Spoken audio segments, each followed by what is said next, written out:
Life has a way of testing the quietest corners of our souls. Sometimes the heaviest battles are not fought in boardrooms or on the streets, but at small tables tucked into diners where strangers sit unnoticed. A single word, a kind gesture, can break through years of silence and remind us that we are never truly invisible. And yet, the price of kindness is rarely cheap. It often demands courage, sacrifice, and the willingness to stand against those who look away. This is not the story of betrayal splashed across headlines, nor the sensational fall of a cheating husband caught on camera.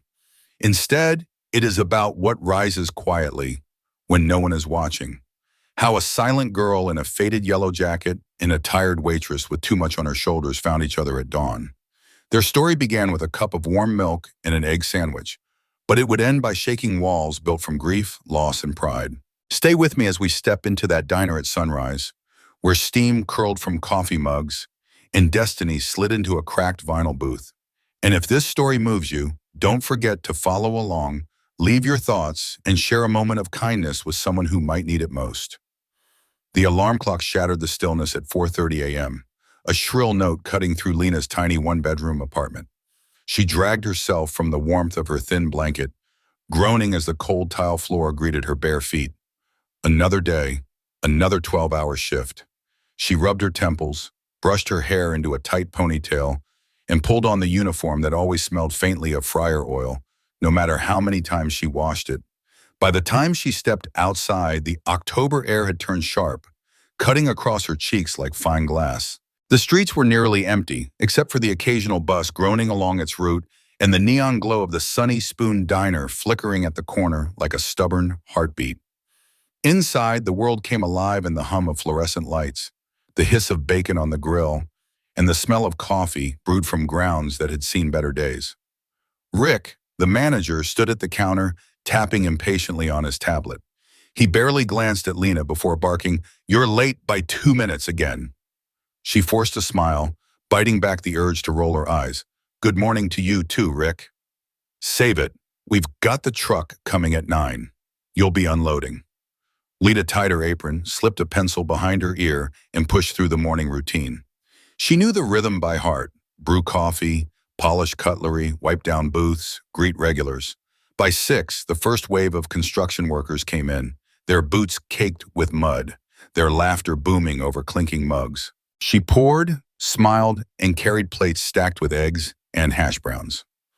By 7, she expected the second wave: office clerks, nurses coming off night shifts, retirees clutching newspapers. But that morning, something different happened. The bell above the door gave a soft jingle, and Lena looked up to see a small figure slip inside.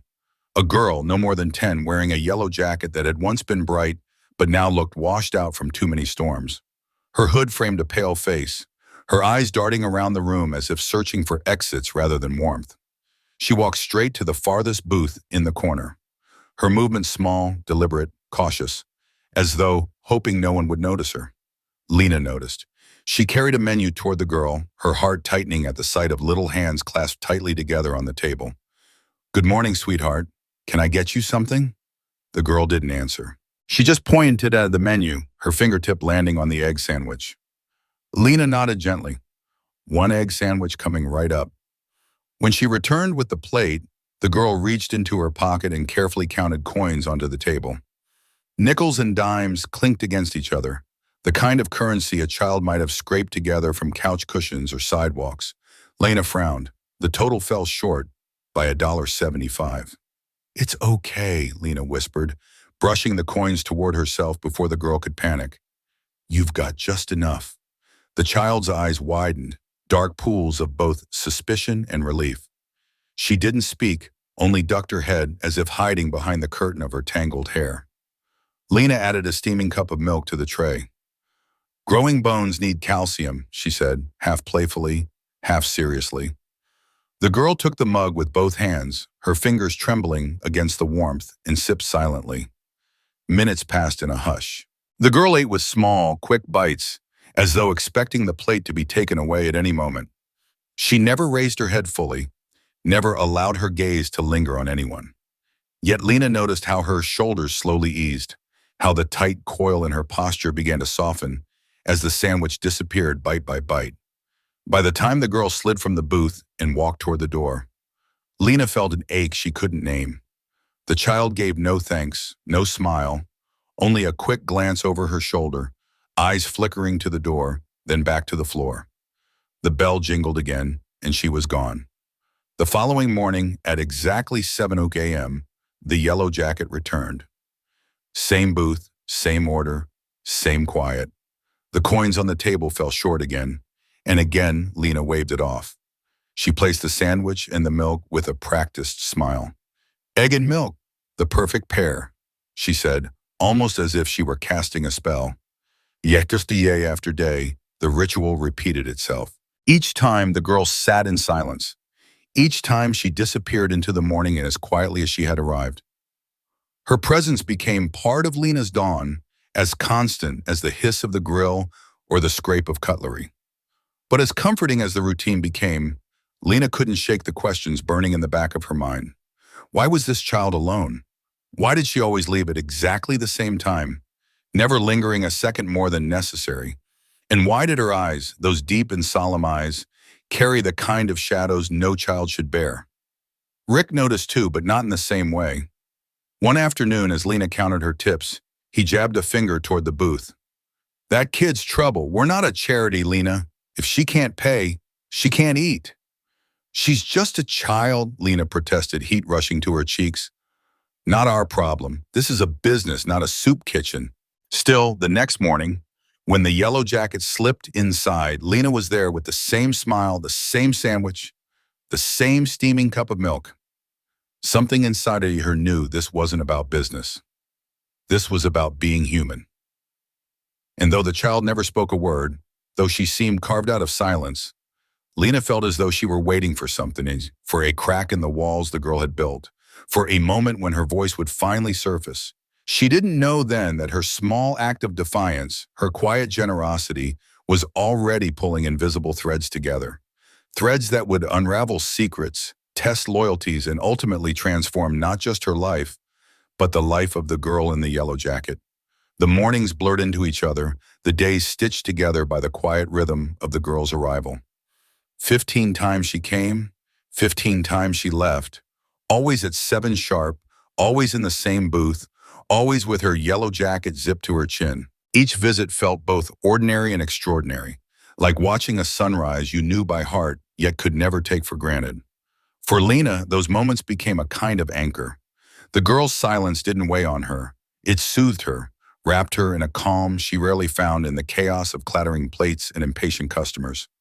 Lena grew used to the soft scrape of coins across the table, the deliberate way the girl tucked her hair behind her ear before taking the first bite, the faint cloud of steam curling above the milk she sipped with careful precision. Yet not everyone viewed the routine as quietly as Lena did. It was on the 16th morning that Rick's patience finally snapped. The diner was busier than usual. 2 tour buses had dumped travelers onto Main Street, and the booths were jammed with chatter and camera flashes. The girl slipped into her usual spot, invisible to almost everyone. But Rick's eyes, always sharp when money was involved, pinned her like a hawk spotting prey. "Lena!" His voice cracked across the diner, louder than the hiss of the grill. Heads turned, forks paused midair. Lena froze, tray in hand. Rick marched over, his jaw clenched, his tie askew. He snatched the coins off the girl's table and held them up like evidence in a trial. "What's this? A handful of pocket change? You think this is enough to keep the lights on?" The girl shrank into the booth, her face nearly hidden by her hood. She looked as if she wished she could dissolve into the vinyl seat. Lena's chest burned. She stepped between Rick and the booth, her voice steady despite the tremor running through her. "She pays what she can. I cover the rest." "You what?" Rick's eyes bulged. "I make up the difference from my tips. No loss to the diner." Rick sneered. "This isn't about pennies, Lena. It's about rules. You don't get to decide who eats here for free." "What's next? Opening a line of credit for every stray that wanders in?" The word stray struck Lena like a slap. She saw the girl's shoulders flinch, the way her small hands balled into fists under the table. Rage sparked in Lena's throat, but she swallowed it down, knowing Rick's cruelty would only deepen if she lashed out. "She's not hurting anyone, so," Lena said softly. Rick leaned closer, his voice a growl meant to carry across the diner. You think you're some kind of Mother Teresa? Newsflash, you're a waitress. You take orders, you clear plates, you don't run a charity. The silence that followed was louder than the confrontation itself. Customers shifted uncomfortably in their seats. A couple of coworkers exchanged uneasy glances, their lips tight with half-suppressed smirks. No one spoke. No one intervened. Rick slammed the coins back onto the table, the sound sharp and final. From now on, no unaccompanied minors. House policy. He stormed off, already typing furiously on his tablet. Moments later, Lena saw the fresh notice taped to the entrance door. No children without parents or guardians. The ink was still wet.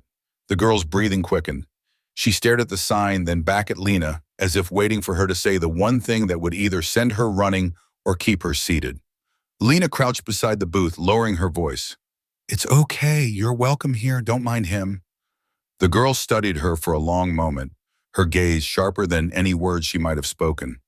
Then she slid the coins forward again, as though reaffirming her right to stay. Lena smiled, slipping them into her apron pocket. Your egg sandwich and milk are coming right up. The tension eased, but only on the surface. That afternoon, Rick cornered Lena in the back hallway, where the walls smelled of grease and bleach. He shoved a sheet of paper into her hands, a formal write-up stamped with the diner's logo. Sign it, he ordered. Violation of policy. Last warning. Lena stared at the form, her pulse hammering in her ears. Words swam in front of her eyes. Disciplinary action, insubordination, failure to comply. She thought of her rent due at the end of the week, the credit card bills stacked like bricks on her dresser, the night classes she still dreamed of finishing.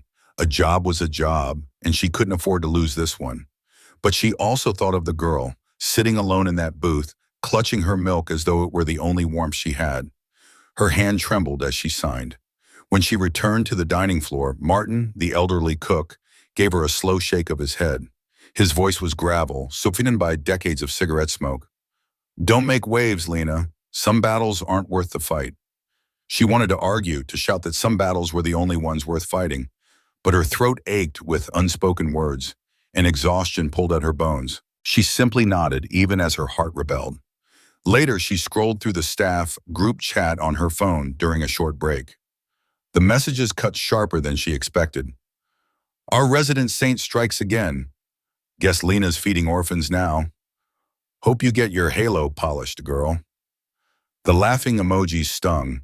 She turned the screen off, slipped it into her pocket, and pressed her palms against her knees to steady herself. The girl came again the next morning, oblivious to the weight pressing on Lena's shoulders. Same booth, same coins, same quiet. Lena placed the sandwich and milk down without hesitation, though now she paid the entire bill herself. She didn't bother counting the coins. She didn't want Rick to have one more excuse to tear into the child.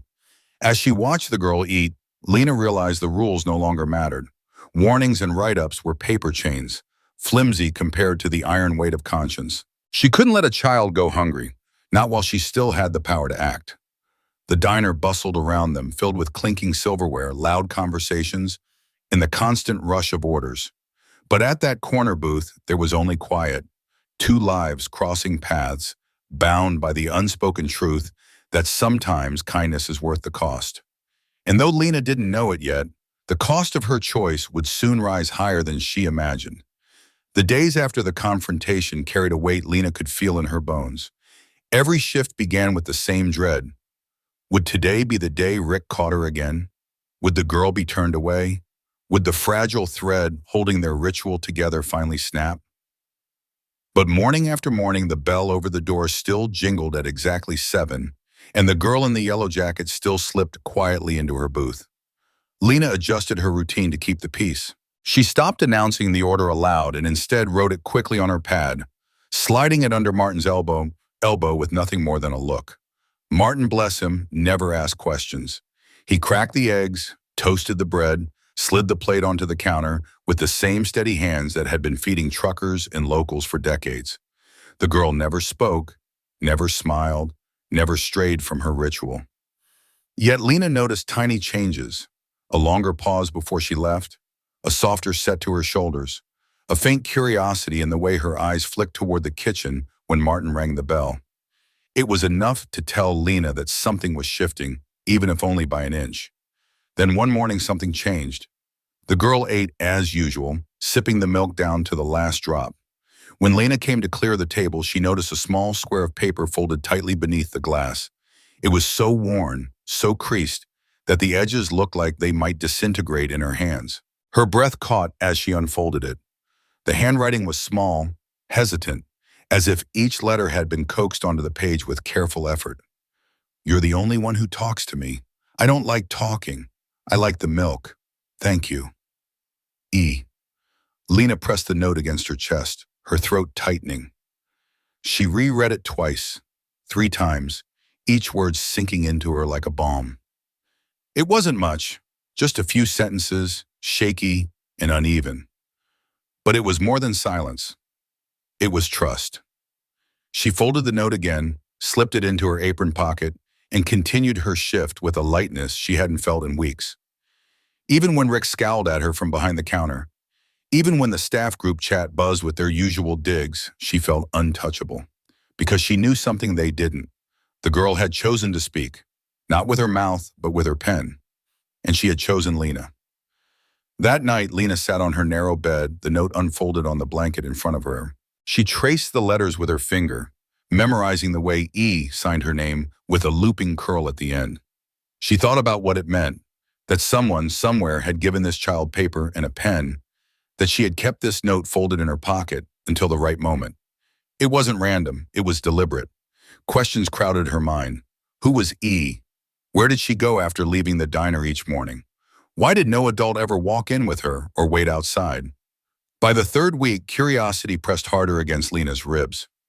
On her break, she wandered toward the back office where the security monitor displayed grainy, black and white footage of the diner's entrances. She rewound the tape to that morning, her heart thudding as she watched the front door swing open.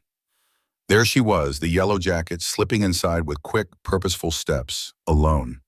She fast-forwarded to 7:24, the exact minute the girl always left. The screen showed her pushing through the door, pausing only to glance up and down the street before heading off to the right. No adult appeared, no waiting car, no lingering shadow. Lena leaned closer to the monitor, squinting. The girl walked quickly, shoulders hunched, scanning her surroundings the way someone much older might. There was caution in every step, a vigilance that didn't belong on such young legs. The image seared itself into Lena's mind. That night she dreamt of the girl walking alone down endless streets, her jacket too thin against the cold, her eyes always flicking back as if something or someone might be following. The next morning dawned gray and wet, rain misting the windows of the diner. Lena arrived early, nerves already buzzing. By 7, the booth in the corner sat empty. By 7:05, her chest tightened. By 7:10, panic gnawed at her ribs. She glanced at the door every few seconds, willing the bell to ring. But it didn't. The minutes crawled. 7:15, 7:20, 7:30. Still no sign of the yellow jacket. The booth remained deserted, the silence heavier than any crowd. Lena poured coffee she didn't drink, wiped counters that didn't need cleaning, her hands trembling all the while. Rick muttered something about her being distracted, but she barely heard him. All she could think was, something's wrong. When the bell finally rang at 8:15, Lena's heart leapt, until she realized it wasn't the girl. A black SUV with tinted windows had pulled up outside, and 3 men in dark suits entered the diner, their eyes scanning every corner with military precision. A hush rippled through the room, the chatter of customers faltering. The tallest of them stepped forward, his gaze sharp, his voice steady. "I'm looking for the person who's been helping my daughter." Lena's blood turned to ice. The room stilled, forks frozen midair, coffee cups halted halfway to lips. Rick perked up, puffing his chest as though ready to insert himself into the narrative. But Lena already knew. She felt the note in her pocket, warm from the heat of her body, proof of a bond that had begun in silence and grown in secret. She stepped forward, heart pounding, the world narrowing to a single moment that would change everything. The diner had never been so quiet. The usual clatter of forks and spoons seemed to vanish under the heavy presence of the suited men. The tallest of them, broad-shouldered and perfectly groomed, carried an authority that made even Rick's usual bluster falter. He wasn't simply asking a question. His voice had the weight of command, a tone that demanded truth. "I'm looking for the person who's been helping my daughter," he repeated, scanning the room with eyes as cold and sharp as glass. Every head turned, some toward Lena, others toward Rick. For a long, taut moment, Lena felt the eyes of the entire diner pressing down on her. The folded note inside her apron pocket seemed to burn like a secret flame, urging her forward. She took a step, then another, until she stood only a few feet from the man. "I think that's me," she said, her voice steady though her pulse thundered in her ears. The man's gaze softened by a fraction. He gave a short nod, then extended his hand. Nathan and Everett. The name meant nothing to Lena, but it carried weight. A few customers exchanged whispers. Recognition rippled through the room. She didn't know who he was, only that he radiated both wealth and grief, as if his suit had been stitched together from both. "Your daughter's been coming here," Lena said carefully. "Most mornings, she sits in that booth." Nathan's eyes flicked toward the corner seat, lingering there as though the air itself still held his child's shape. His expression tightened. "Elena," he said softly, almost to himself. Lena froze. "Boy, Elena?" "Yes," Nathan replied, "my daughter. She hasn't spoken in nearly 3 years, not since—" He stopped, his jaw clenching, his throat working against words he couldn't quite release. Finally, he added, "Not since her mother died." A hush swept through the diner. Even Rick, usually eager to fill silence with his own noise, stayed quiet. Nathan's voice was low but firm, the kind that carried even in a whisper. "She slipped out on her own," Nathan continued, "every morning before the house woke up. We didn't know where she went until one of my men traced her steps. She came here. To you." Lena's heart swelled and broke all at once. The image of Elena walking alone in the gray mornings, her small figure swallowed by empty streets, suddenly made sense. She wasn't just wandering, she was seeking something she couldn't find at home. "She left me a note," Lena admitted, reaching into her apron pocket. With careful hands, she unfolded the creased square and placed it on the counter between them. She signed it with an E. Nathan picked it up as though it were made of glass. His fingers trembled as he read the words, his face hardening, then softening again. When he looked back at Lena, his eyes glistened, though no tears fell. "She spoke to you," he said. "It wasn't a question. It was awe." "She wrote to me," Lena corrected gently. "It's the only thing she said or written." Nathan nodded once sharply as though anchoring in himself. "That's more than she's given anyone else. More than me, more than her teachers, more than the doctors." His voice dropped lower, thick with emotion. "You broke through when no one else could." Rick chose that moment to step forward, plastering on a smile. "Of course she did," he said loudly. "That's our Lena, always taking care of the customers. We run a family-friendly establishment here. You can rest assured your daughter was safe the whole time." The lie curdled in the air. Lena's jaw tightened, but Nathan's men didn't look convinced. One of them raised an eyebrow, another smirked faintly. They had already done their homework. Lena could see it in their faces.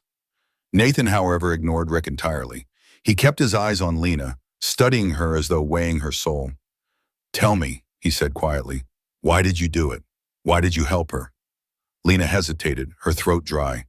She could have said it was instinct, or pity, or simple kindness. But none of those felt true enough. Finally, she let the truth spill out. "Because she looked like she needed someone. And because I couldn't stand to see her sit there alone, hungry and scared." The diner remained still, every customer straining to hear. Nathan exhaled slowly, almost like a prayer. "Then I owe you more than I can say," he replied. Rick puffed his chest again, trying to wedge himself back into the conversation. "I assure you, Mr. Everett, we run a tight ship here. Any assistance provided was strictly under management approval." Nathan's head turned, his gaze slicing through Rick like a blade. "I know exactly what happened here. My daughter spoke with her hands, not with words. And I know who listened." Rick paled, his mouth snapping shut. For the first time, Lena noticed how the other diners had shifted in their seats.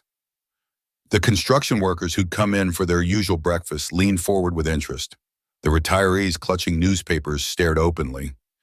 Even the tourists seemed transfixed, phones halfway out of their pockets, but held back by the gravity of the moment. Nathan's presence filled the room like a storm, yet when he turned back to Lena, his voice was calm again, almost gentle. "I'd like to speak with you further."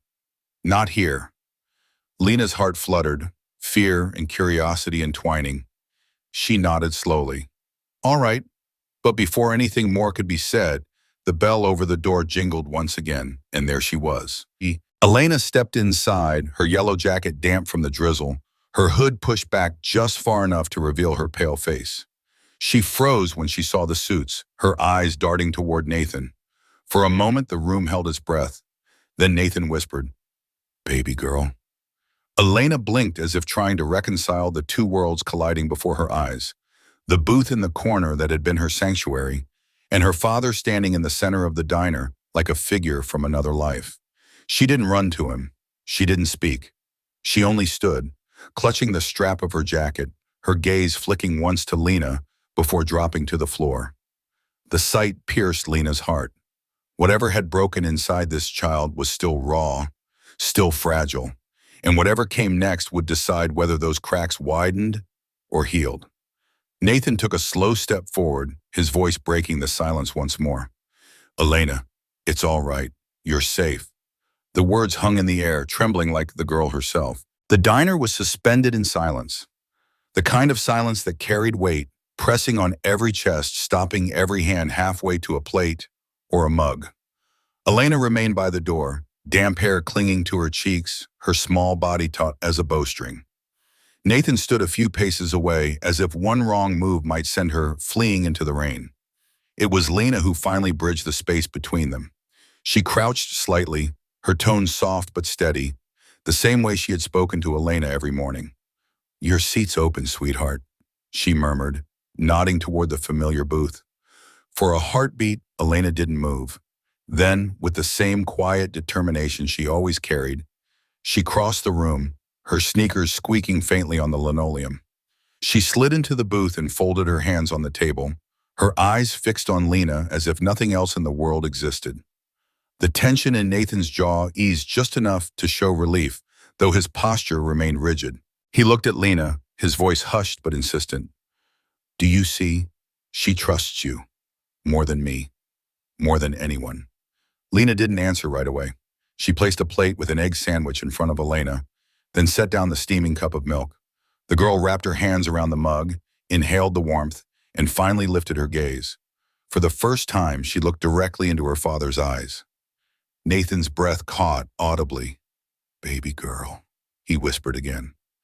Elena's lips parted, but no words came. Instead, she turned her gaze back to Lena, and in that quiet exchange, everything became clear. Elena's world had narrowed to this booth, this routine, this waitress who saw her without demanding anything in return. Nathan pressed his hand against the back of the booth, lowering himself enough to speak at eye level. His voice was raw, stripped of the composure he had carried moments earlier. "Do you know what this means?" he asked Lena. He reached into his breast pocket and pulled out something carefully folded. With trembling hands, he smoothed it across the table. It was the same note Lena kept hidden in her apron pocket. "I found this in her room," Nathan explained, his voice thick. "She wrote it once before, but she never gave it to me. She kept it. I thought it was just a scrap of paper, another silence I couldn't reach through. But then she left it here for you." Lena stared at the duplicate note, her chest tight. The paper was creased differently, but the words were the same, the hesitant handwriting unmistakable. Lena had written more than one version. She had practiced, prepared, chosen. "She chose you," Nathan said simply. The words hit Lena harder than Rick's scolding ever could. Her throat tightened, and she reached instinctively for Elena's hand, covering the child's small fingers with her own. "I didn't do much," she whispered. "I just let her sit, and I gave her food." Nathan shook his head, "No, you gave her safety, that's everything." The weight of his gaze pressed on her, but not in the harsh way Rick's ever had. This was different, An acknowledgement, a gratitude so deep it carried responsibility with it. He straightened, pulling in a breath that seemed to steel his resolve. I can't let this end here. Not with a sandwich and a glass of milk in a diner that doesn't want her. He glanced pointedly at Rick, whose face had turned a blotchy red. She needs more. You need more. Lena frowned. I don't understand. Nathan's voice grew firmer, his businessman's cadence returning, though softened by sincerity. I've built companies from nothing. I've invested in strangers with less courage than you. But this, he gestured to Elena, sipping her milk with her eyes closed as though savoring peace itself.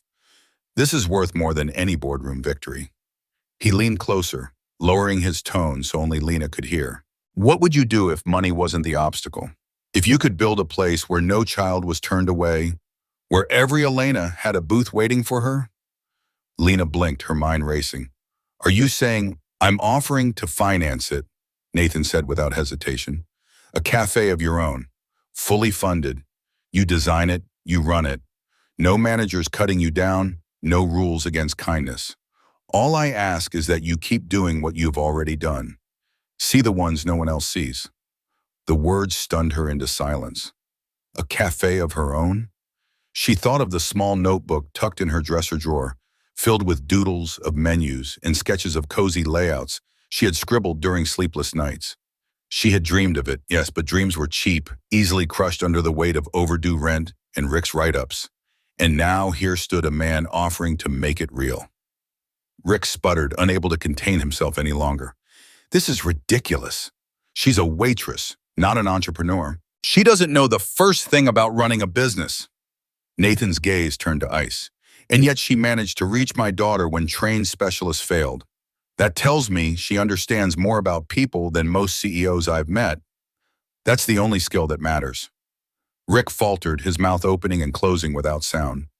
Around the diner, customers exchanged glances, some nodding quietly as if silently cheering Lena on. At that moment, the bell over the door jingled again. Elena had finished her sandwich and now slid from the booth, moving toward Lena. She tugged gently on Lena's apron, then tilted her face upward. Her lips parted, and in a voice so soft it barely rose above the hum of the diner, she asked, Will you still have egg sandwiches? The sound froze Lena in place. For 3 years, Elena had been silent, her voice buried under grief. And now, here it was, fragile, trembling, but real. Tears welled in Nathan's eyes, unchecked this time. His hand flew to his mouth, his shoulders shaking with the weight of the moment. Lena dropped to one knee, her eyes level with Elena's. Her voice broke, but her promise was steady. Every single day, she said. Elena's lips curved upward, the faintest, most precious smile breaking through her solemn mask. The entire diner seemed to exhale at once. Martin wiped his eyes with the corner of his apron. A tourist gasped audibly. Even the construction workers, rough and loud just an hour ago, sat in reverent silence. And in that fragile, perfect moment, the future shifted. The weeks that followed unfolded in a whirlwind Lena could scarcely believe was real. Papers were signed, funds transferred, contractors hired. For once in her life, things didn't stall or collapse under the weight of excuses and money shortages. Nathan's resources cleared every obstacle before it could even settle in her path. But what struck Lena most was not the power of his wealth, but the faith he placed in her. He never hovered, never dictated. He simply said, This is your vision. Build it. And so she did. The building stood 6 blocks from the Sunny Spoon, a squat brick structure that had been empty for years, its windows coated in dust, its sign long since fallen. Where others saw decay, Lena saw possibility. She walked the space with a notebook in hand, sketching the layout in rough strokes. Warm light here, a counter there. Booths tucked into corners where people could breathe without being watched. When the contractors stripped away the grime and the first coat of paint brightened the walls, Lena felt something bloom in her chest. It was the same feeling she had each morning when Elena walked through the door. Hope made tangible. They named it together. Lena had suggested mornings for the ritual that had bound them. Nathan had insisted on including initials. And when Elena shyly wrote E&L on a napkin one afternoon, no one argued. The sign went up 2 weeks later, E&L mornings. Opening day dawned crisp and bright, The kind of autumn morning that carried the smell of leaves and the promise of change. Lena arrived before sunrise, her hands trembling as she unlocked the front door. She flicked on the lights, and golden warmth flooded the café, chasing away the shadows. Every detail bore her touch. The booths were upholstered in soft fabric, not cracked vinyl. The tables were spaced wide enough for privacy, but close enough for community. A shelf lined with children's books rested near the entrance, next to a bulletin board where locals could pin notices, photos, or thank you notes. A chalkboard behind the counter bore the day's menu, scrawled in Lena's looping handwriting. And on the far wall, a sign framed in oak read, "No child turned away. All students welcome." By 7, the line stretched down the block. Regulars from Sunny Spoon had migrated en masse, curious about Lena's new venture. The construction workers came first, grinning at the sight of Martin behind the grill, spatula in hand. He had joined without hesitation, shaking Lena's hand with a gruff, "Let's make hash browns, worth waking up for." Then came the retirees, clutching newspapers but smiling as they took in the softer lighting, the lack of Rick's constant scolding. A group of nurses arrived after their night shift, laughing as they discovered a corner nook Lena had designed with them in mind. Sturdy chairs, outlets for charging phones, and a pot of coffee that never ran dry. But it was the children who transformed the space. They trickled in one by one, some shy, some bold, all drawn by the unspoken promise of acceptance. A boy with a too large backpack hesitated at the door until Lena waved him over. A teenage girl slid into a booth, pulled out a notebook, and ordered nothing more than tea, which Lena comped without a word. Each of them seemed to understand instinctively what the sign on the wall meant. Here, no one was invisible. And at the heart of it all was Elena. She wore a tiny apron Nathan had bought her, the straps tied awkwardly at her narrowed waist. Her job, self-appointed, was to arrange napkins into careful triangles and place them neatly at each setting. Sometimes she stood on tiptoe to reach the specials board, painstakingly writing words with chalk smudges on her fingertips. Other times she hovered near the door, her eyes bright as she greeted familiar faces with a nod. Her silence remained, but it no longer carried the same weight. It was no longer absence. It was choice. And in small moments, her voice began to return. A whispered thank you to Martin when he handed her a plate. A murmured good morning to a nurse she recognized. Each word was a fragile gem, polished by courage. Nathan often sat quietly at a corner table, his laptop open but mostly ignored. He watched his daughter with an expression that blended pride and awe, as if he were witnessing a miracle in progress. Occasionally he caught Lena's eye across the room and offered a small nod, unspoken gratitude that words could never fully contain. The cafe grew quickly. Word spread not just of the food, but of the suspended meal program Lena had introduced. Customers could pay for an extra meal, and a card with a simple note, "Meal available," would be pinned to the bulletin board. Anyone in need could take a card without question, without shame. Within days, the board was full. Within weeks, locals came in specifically to add to it, smiling as they tucked bills into the jar by the register. E&L Mornings wasn't just a cafe, it was a sanctuary.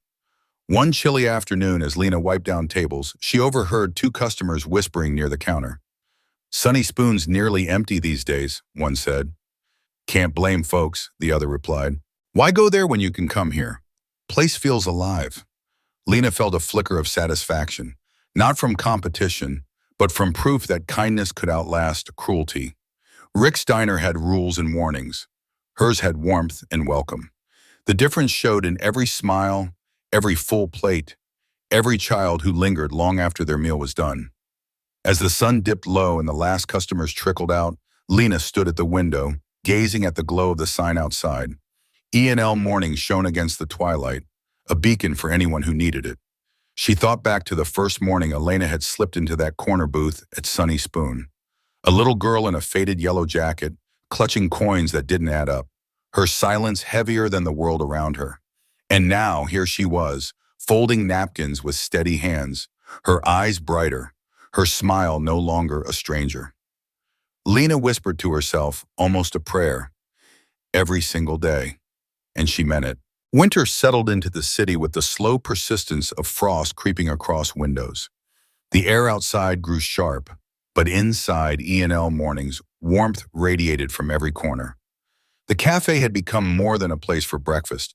It was now a rhythm of life, pulsing with community. Each booth held stories. Some whispered, some loud, all of them stitched into the hum of the room. Lena moved among the tables like a conductor guiding music. She poured coffee for a group of retirees who now referred to her as their morning granddaughter. She checked on the construction crew who came daily for Martin's legendary hash browns, their laughter booming over the clatter of forks. She handed a sandwich to a teenager who slipped a shy thank you before hurrying to school. It was a life she had once only sketched in her notebook. Now it was real, but reality didn't mean perfection. There were challenges, early mornings stretched into long nights, shipments delayed, bills that still arrived stacked in envelopes. Yet even in the exhaustion, Lena felt something different from the weary ache of her diner days. This was purpose, not burden. Every time she looked at Elena tying her tiny apron strings, every time she saw Nathan quietly watching with his laptop closed, she knew the work was worth every drop of sweat. Then one evening, as she closed out the register, her phone buzzed with an email. The sender's name made her stomach twist. Rick. The message was short. Congratulations on your success. If you're ever looking for more hours, the Sunny Spoon could use you back. I can offer a raise. Lena stared at the screen, the words blurring. A raise, a half-hearted olive branch, extended too late, too small. She imagined walking back into the cracked booths, the sour smell of grease, the constant shadow of Rick's scowl. The thought felt foreign now, like trying to squeeze back into a coat she had long outgrown. She closed the email without replying. Some doors weren't meant to be reopened. The following week, a reporter from the local paper visited. Word of E&L mornings had spread quickly, and people wanted to know the story behind it. Lena agreed reluctantly, her modesty wrestling with the knowledge that the cafe's mission could inspire others. The interview took place in the early afternoon when the cafe was quiet. The reporter asked questions about funding, community, and inspiration. Lena answered briefly, always steering attention away from herself. When pressed, she said only, "This place isn't about me. It's about what happens when kindness becomes the rule instead of the exception." The article ran 2 days later under the headline, Cafe of Kindness, a place where no child is turned away. Customers clipped the story and taped it to the bulletin board. Nathan quietly framed a copy and placed it on the wall near the register. Lena blushed whenever she saw it, but she didn't take it down. Not because she liked recognition, but because it reminded her of the responsibility she now carried. Elena, meanwhile, blossomed in ways no one could have predicted. Though she still spoke sparingly, the words came easier now, slipping into her days like sunlight through a window. Sometimes she read aloud from the children's shelf, her soft voice shaky but determined. Sometimes she asked questions about recipes, about chalkboard specials, about how to fold napkins faster. Each word was a victory, each phrase a bridge rebuilt. One snowy morning, she approached Lena with something hidden behind her back. "Close your eyes," she whispered. Lena obeyed. Small hands placed a frame into hers. When she opened her eyes, she saw a photograph. Elena sat in her favorite booth, an egg sandwich in front of her, a cup of milk steaming by her elbow. Her smile, small, shy, but unmistakable, lit the picture. Beneath it, in handwriting that had grown steadier with practice, were the words, "Thank you for the milk," and the kindness. Lena's throat closed. She blinked back tears, pressing the frame to her chest before hugging Elena gently. "This is going on the wall," she said, her voice breaking. And it did. She hung it behind the counter, where every customer could see it.